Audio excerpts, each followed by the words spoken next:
My daughter suddenly stood up and said something that made my new wife tear up in front of everyone right in the middle of our anniversary party. The room fell silent. I was frozen. Just one sentence from the child I had devoted my entire youth to raising was enough to shift everything. Welcome to Storytime Reddit, everyone. I'm a 40-year-old man, and this is a story that began with a loss that, even though it happened nearly a decade ago, still echoes through every corner of my life. I have a daughter named Jade. She's 17 now, and although we're bound by blood, the relationship between us has never been particularly smooth, especially in recent years. Jade's mother-me ex-wife passed away 9 years ago. We were high school sweethearts, deeply in love from our teenage years, and we got married right after college. But life isn't a movie. Our marriage faced constant challenges, misunderstandings piled up, and eventually, we divorced. When she died, we had already been separated for 2 years. And the most heartbreaking part is, Jade was with her mother that day. She was the one who found her body. A seizure in her sleep had taken her life. From that moment on, Jade was no longer the bright, lively child I used to know. She withdrew into herself, cold, distant, and sometimes it felt like she wasn't even there. I remember nights when I'd hear her whispering to herself in her room, her eyes so vacant I felt like I was living with a complete stranger. I took her to see a doctor, and the diagnosis didn't surprise me. Severe depression, paired with anxiety disorder. The trauma of losing her mother so suddenly had shattered her world. She stopped eating, stopped sleeping, stopped talking to anyone including me. And for the next 2 years, my life revolved around a single purpose, keeping Jade alive and helping her heal.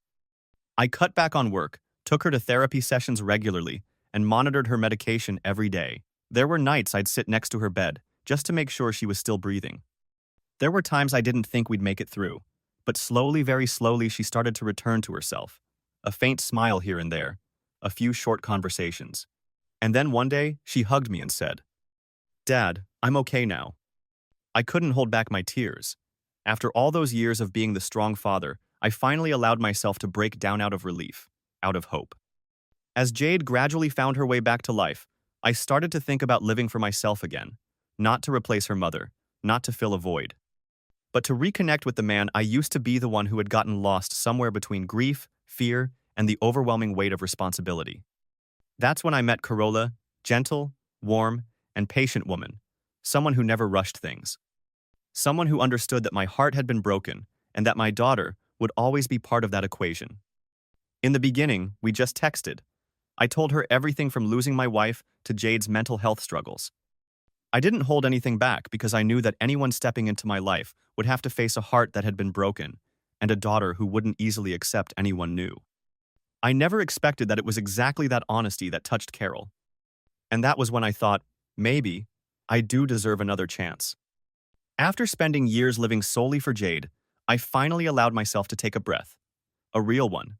The kind that isn't wrapped in fear, anxiety, or guilt. I had poured every ounce of myself into fatherhood, into healing her, protecting her, guiding her through some of the darkest years of her life.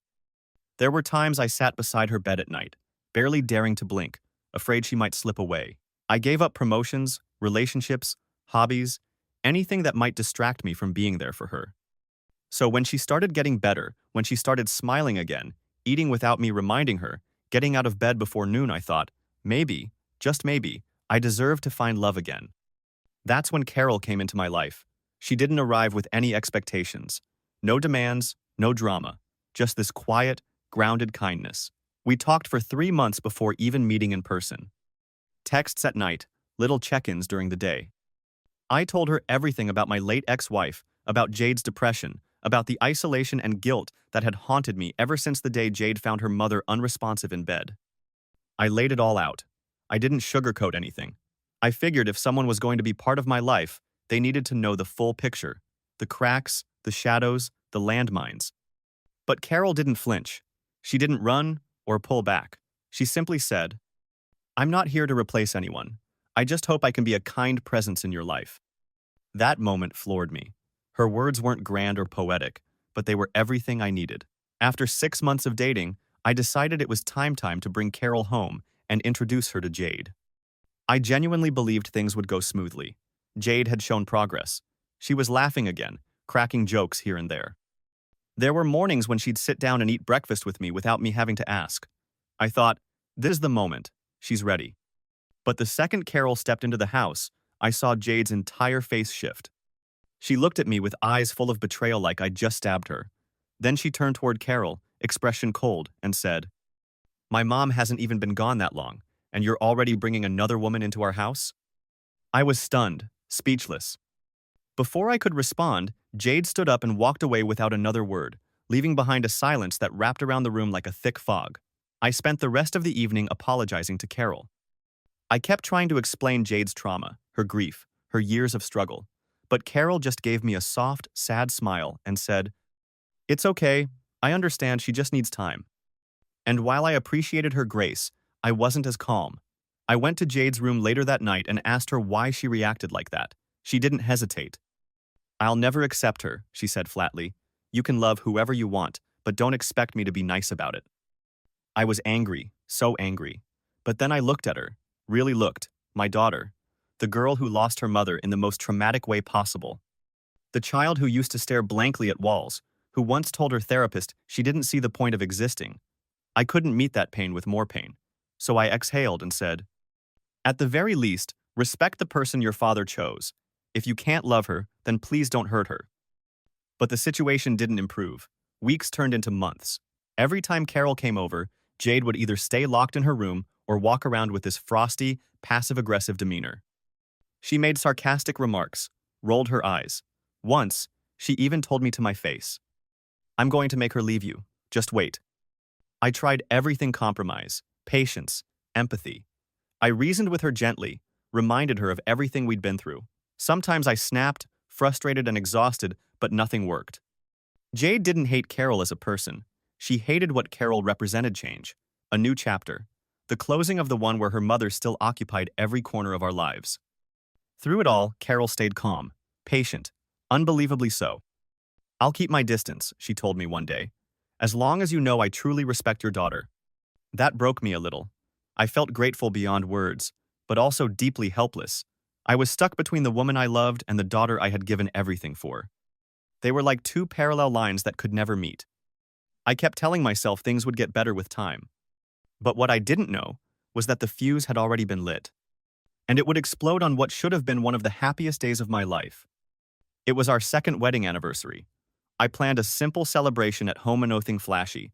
Just a few close friends, some co-workers and family. To Carol and me, it was a milestone. Proof that we had endured storms and still stood strong. I remember Carol turning to me a few days before the party, half joking.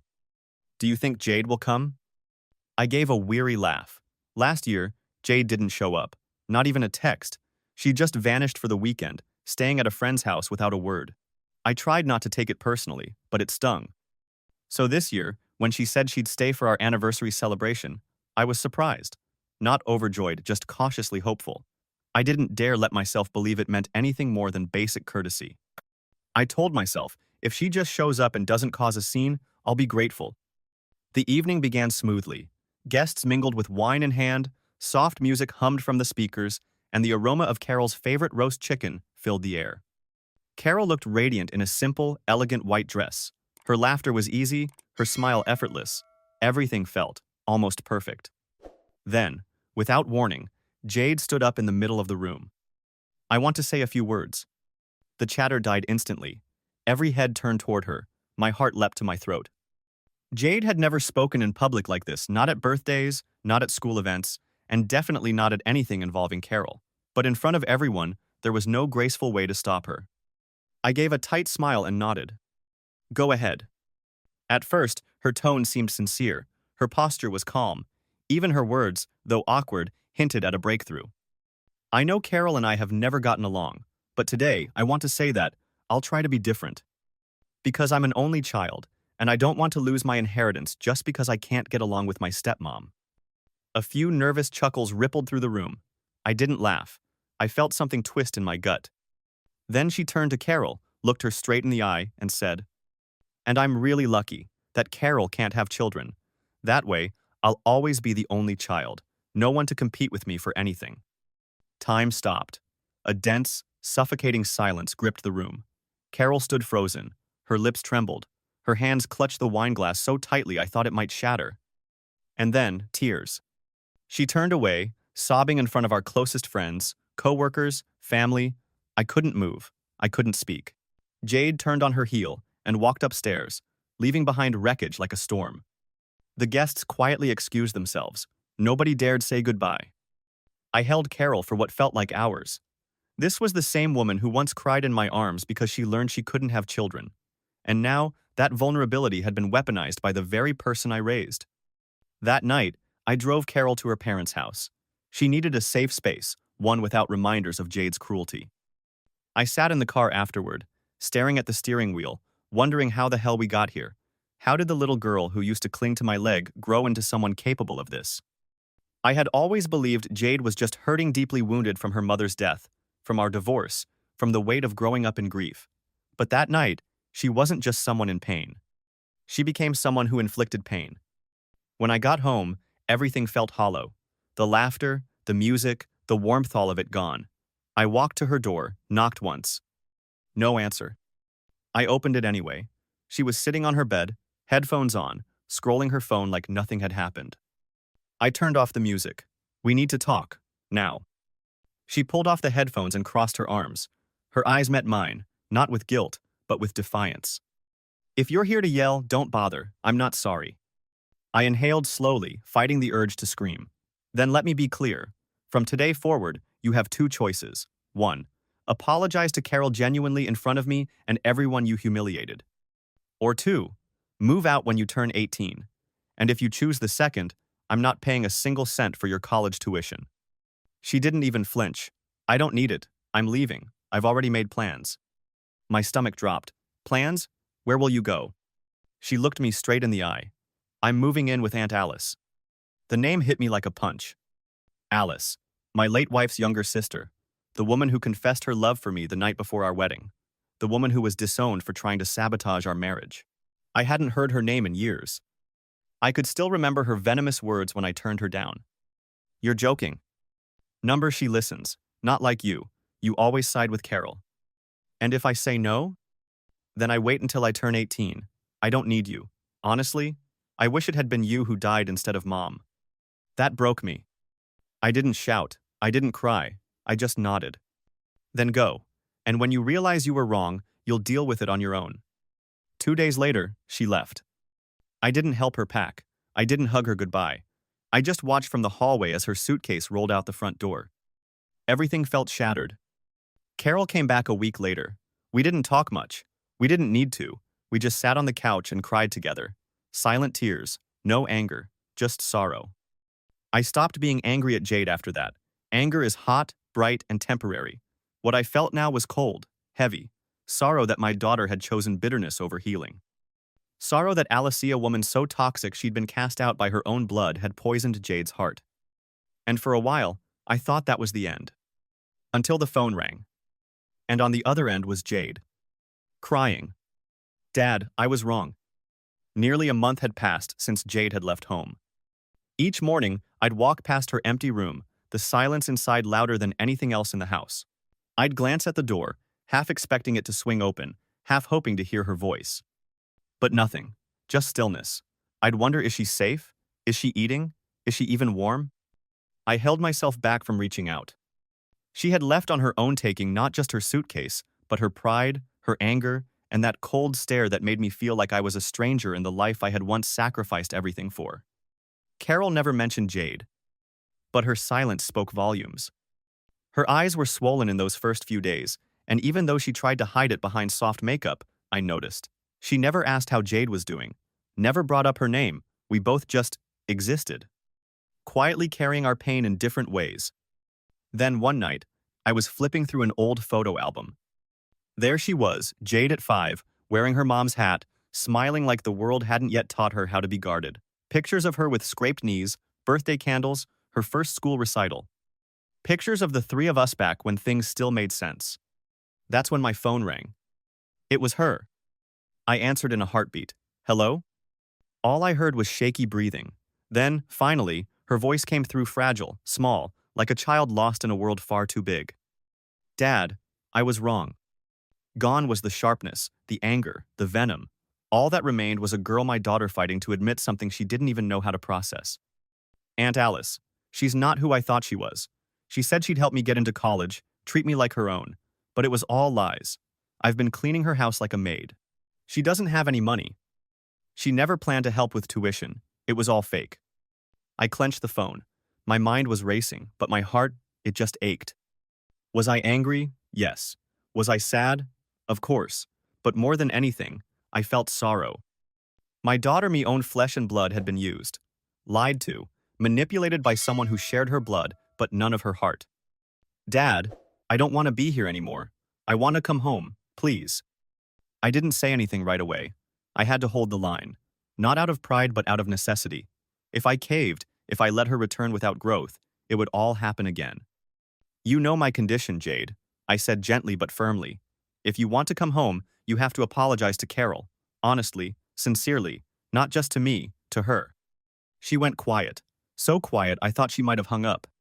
But then, she whispered, I will. Just, please give me a chance. 3 days later, she came home. She looked thinner. Her eyes lacked that fire I had grown so used to, replaced with something else. Something quieter. Maybe shame. Maybe understanding. She walked into the living room where Carol was sitting, holding her hands together tightly in her lap. Jade stood there for a moment. Took a breath. Then lowered her head. I'm sorry for everything. I couldn't tell if the words were 100% sincere, but Carol didn't ask for more. She simply nodded, smiled softly. And in that moment, I knew. Not all doors had been closed. Jade still isn't the same. She's quiet, withdrawn, avoids too much interaction. But at least she's home, and to me, that's a beginning. I decided not to pay her tuition right away. I told her she would have to figure out how to cover the first few semesters on her own, and if she really put in the effort and showed real change, I'd help with the rest. She didn't protest, she just nodded. I understand, and I accept that. For the first time in years, I saw something in her eyes. A trace of maturity. Since Jade came back, the house has remained quiet, but it's a different kind of quiet now. A gentler one. Gone was the tension that used to fill the room whenever Carol and Jade were in the same space. In its place were soft footsteps, subtle nods in place of greetings, and silences filled with effort. At first, I didn't expect much. Jade was still withdrawn, rarely smiled, and only spoke when necessary. But I noticed the change, however small. The contempt in her eyes was gone. So were the biting remarks. Carol, as always, remained gentle and patient. She never tried to force Jade to call her mom or to act close. Instead, whenever she had the chance, she would smile and ask a simple question like, "Would you like some more rice? What would you like for dinner?" And then, one morning, something unexpected happened. I went to work as usual. Carol had the day off, and Jade was home waiting for her flight to head off to college. I had no idea that a miracle was about to unfold. That afternoon, I came home tired, just looking forward to a normal dinner. But the moment I stepped through the door, I froze. Jade and Carol were sitting together on the couch, laughing. I thought I was dreaming. Carol was wiping away tears from laughing too hard, and Jade was telling a story, naturally, unguarded, without hesitation. I didn't say a word. I quietly walked into the kitchen, opened a can of beer, and sat down watching them like I was witnessing a flower bloom in the middle of a desert. That night, after they had both gone to their rooms, Jade knocked on my door. She stood in the doorway, eyes lowered. "Dad, Carol and I talked a lot today. She's nothing like I thought, and I'm sorry for not giving her a chance from the start." I didn't say anything. I just pulled her into a hug. Later that night, I talked with Carol. Her eyes welled up with tears as she said, "I never wanted to replace Jade's mom. I just wanted to be seen as some small part of this family. And today, for the first time, I felt like I finally am." We didn't sleep early that night. We just sat together, holding hands, our hearts lighter by the ton. 2 days later, Carol and I took Jade to college. The three of us hugged in the middle of the campus courtyard, surrounded by young students eagerly stepping into their new chapter. I hesitantly asked, "Aren't you embarrassed that your parents are hugging you in public?" Jade laughed. "Of course I am, but I like this feeling." I turned away to hide my tears, not from sadness, but because for the first time in years, I truly felt like we were a family. After Jade came back and told me everything that happened at Aunt Alice's, I knew I couldn't just let it go. Not just because my daughter nearly lost her family due to a toxic woman, but because Alice had done it with full awareness and malicious intent. I had once believed that, after all these years, Alice would have let go of the petty grudges from the past, but no, she was still the same. A woman who couldn't stand seeing others find happiness she could never have. I told everything to my late wife's parents what Alice had done to Jade, the empty promises, the manipulative words that turned my daughter into a rebellious pawn just to satisfy her own bitterness. They were stunned. They had still been financially supporting Alice every month, despite the fractured relationship over the years. They'd hoped their daughter would eventually get better. But after hearing this, everything changed. "She doesn't deserve another penny from us," my former mother-in-law declared, her voice cold and final. They cut off all financial support to Alice, and for someone without a degree, without stable work, and who lived off the sympathy of others, that decision might as well have been a sentence. Just a few weeks later, I heard that Alice had been calling everyone she could relatives, old friends complaining that she'd been abandoned, claiming she was the victim. She even blamed her parents, saying they were unfair, favored the dead, and chose to side with an outsider. When I heard that, I just chuckled quietly. Some people, they never learn. Not from their mistakes. Not from the chances they were given to be forgiven. They live in the role of the victim because that's the only place where they still feel worthy of sympathy. As for Jade, I didn't share many details about the family cutting ties with Aunt Alice. She knew enough. She had heard whispers of the decision, probably sensed the shift, but she never asked for more. And I never offered. Then, one quiet evening during dinner, Jade looked up from her plate and broke the silence. "I used to think I understood her," she said, "but turns out, she just used me to get revenge." Her tone wasn't angry. It wasn't bitter. It was something heavy-air resigned, mature. I didn't know how to respond, so I just nodded. And then she added, almost to herself, her voice low like a breath slipping out. "I don't blame you for being tough on me, because if you hadn't been, I'd probably still be blind to the truth." I looked at her then, not as the rebellious teen who once screamed at me, who once said she wished I had died instead of her mother, but as a young woman, sitting across from me, confronting hard truths. Not running from them, not lashing out, just owning it. And in that moment, I realized something. Alice's greatest loss wasn't the money. It wasn't the severed ties with the family she'd tried to manipulate for years. Her real failure was that the person she spent so much energy poisoning with hate the girl she turned into a weapon had finally seen through her lies. After that, Alice simply disappeared from our lives. No one mentioned her name again. No one missed her. She dug her own hole and fell into it without anyone having to push. And as for me, I didn't feel victorious. Just relieved. Because for the first time in years, I didn't owe the past anything anymore. After all the chaos, I used to think my relationship with Jade was a crack that would never fully mend. But somehow, through pain, through collisions, through lessons, we both had to learn the hard way we found our way back to each other. One Friday afternoon, Jade called from her dorm, her voice light. "Dad, I have the weekend off. I want to come home. Maybe we could go somewhere?" I was stunned. It was the first time since she left for college that she actually wanted to come back on her own. Before I could say anything, I looked at Carol, and before I could open my mouth, she had already nodded. "How about the beach? I can ask for 2 days off." And just like that, the three of us, a father who once raised his child alone, a daughter who had once been deeply hurt, and a woman who had endured so much rejection, set out on a trip together. It wasn't a well-planned vacation. Everything was spontaneous, messy, and beautifully family. We drove 6 hours, laughing, telling stories, playing old songs. Jade leaned her head against the window and softly said, "It's been a long time since I felt this at peace." When we got to the beach, we rented a small room overlooking the waves. The next morning, I sat on a lounge chair, reading a book. I looked up and saw a moment I'll never forget. Carol and Jade playing in the water together, laughing uncontrollably like two lifelong friends. I didn't interrupt. I just watched and felt my heart begin to heal. That evening, during dinner, Jade looked up and said, "I know Mom can never be replaced, but I think I was wrong for not letting you be happy, and even more wrong for not seeing Carol for who she really is." I looked at Carol. Her eyes were glistening, her lips pressed together. "I just wanted to be a part of this family, nothing more, nothing less." I couldn't say anything. I just reached out and held both of their hands. The woman I loved and the daughter I once thought I had lost. We only stayed for 2 days, but I swear they were the happiest 2 days of my life. Not perfect, not fancy, but complete. On the way home, Jade slept in the back seat, her head resting on Carol's shoulder.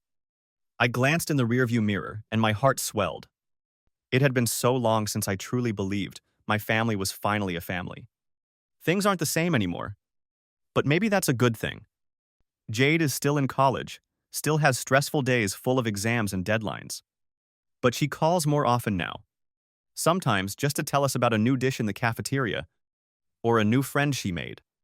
Carol and I have also learned to let go of old wounds. We've stopped trying to force things into the mold of a perfect family. Because now we know, family isn't always easy. But as long as there's love, there's always a way to mend. I once lost my wife. I almost lost my daughter. But I've learned to stand again. Not to start over, but to move forward with the people who chose to stay. I know, no family is perfect. And for mine, after all the pain, all the distance, all the heartbreak, what I cherish most now isn't a picture-perfect life, but the fact that we chose to stay together. After that beach trip, I felt like a new door had opened. Jade, once a rebellious, angry, guarded young girl, now knew how to say sorry, how to listen, how to be silent when it mattered, and most importantly, how to love. No one forced her to change. She chose that on her own. And for a father who once stood helplessly watching his daughter cry in the depths of depression, I couldn't be prouder. And Carol? She's still the quietest, most patient, most resilient woman I've ever known. For years, she never demanded to be called Mom. Never pushed Jade to act friendly or pretend they were close. She was just there. Every day, every step, a quiet anchor. And today, I can finally see that her gentle patience has bloomed into something beautiful. Jade has started calling Carol Miss Carol. It may not be Mom, but it's enough to make Carol smile every time she hears Jade's voice from the kitchen. Miss Carol, can I help you cook? They're small moments, but they're everything. As for Alicesh has completely vanished from our lives. My late wife's family cut off all support, and I no longer gave her a second thought. She can blame the whole world if she wants, but the truth always reflects who we really are. I don't need her to pay the price. Life will take care of that for me. Just the other night, Jade called me on video from her dorm. She was curled up in a thin blanket, her hair a mess, her face clearly tired from exams. But when she saw me, her eyes lit up. Dad, I have a presentation this weekend, and I'm not sure if the opening sounds right. Can you help me tweak it? I laughed. Didn't you once say I don't understand anything about your world? Well, I've changed my mind. You're actually kinda cool now. I burst out laughing. It was the first time in a long time that I felt like I wasn't just someone trying hard. I was truly part of my daughter's world. We still have a long road ahead. There might be days when Jade gets upset again, slams her door shut when emotions run high. Carol might still feel a pang in her heart when she sees other kids calling someone else Mom. But I know one thing. We're no longer alone. We're a family. Not perfect, but we belong to each other. And to me, that's more than enough.